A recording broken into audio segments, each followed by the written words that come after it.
dinala mo ang bago sa lugar na ito. Sige, laksan po natin ang boses natin, mahalaga po na binibigkas na.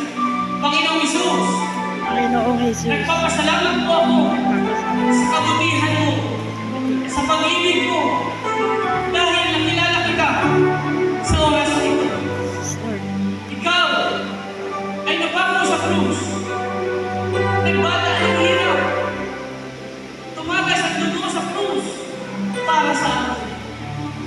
Salamat sa pag-ibig mo sa buhay ko.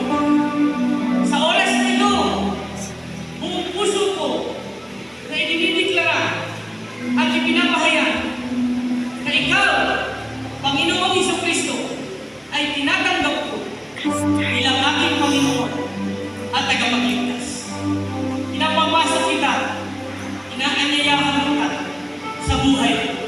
Manahan ka, Panginoong Jesus, sa oras na ito, ikaw na ang aking Panginoon at tagapagligtas ng aking buhay. Panginoong Jesucristo, nagsisisi po ako, humihingi po ako ng tawad sa lahat ng nagawa kong kasalanan.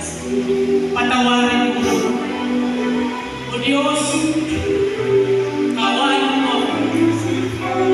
Sa oras na ito, humihingi ako ng tulong at gawan sa banal na Espiritu na alalayan ako hanggang sa lubusan ng tulong sa pananampalataya.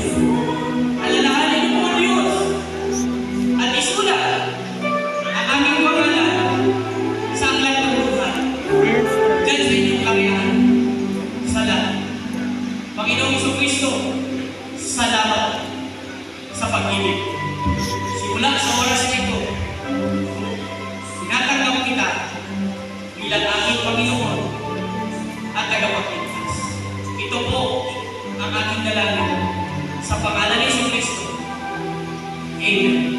Huwag po muna kayo maalis at tawagin yung pastor dito. Yung pastor po dito sa Christ Church Balapan, Pastor Lincoln, para ipag-pray po yung lahat na tumanggap sa Panginoon. Hallelujah. At ma-bless po siya.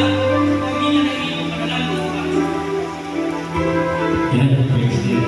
Let us pray. Father God in heaven, muli Panginoon, nagpapasalamat kami sa mga kagawang ito, sa bawat individual na dinala mo sa panahon na ito, Panginoon. Lord God, nagtitiglara po kami ng pagpapala at tagumpayan sa kanilang mga buhay.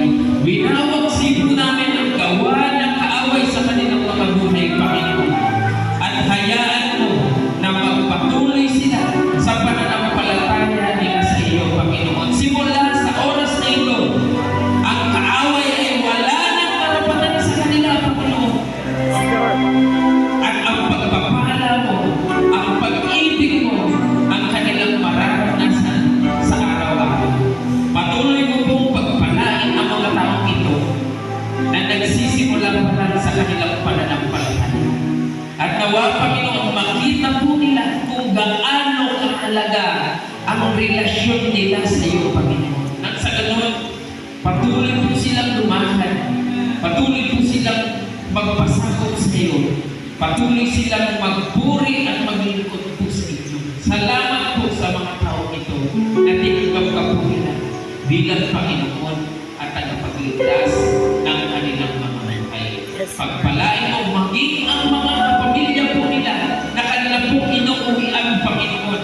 Makita po sa kanila ang pagbabago, Lord God, sa kanila pong mga tahanan, sa kanila pong mga kaibigan, sa kanila pong mga paaralan, Panginoon. Makita na sila ay may Kristo na sa kanilang mga buhay. Amen. Maraming salamat po. Ito ang aming deklarasyon at sinisilyahan namin ito sa matamis na pangalan ni Jesucristo na aming tagapagligtas. Amen. Amen. Pwede na po tayo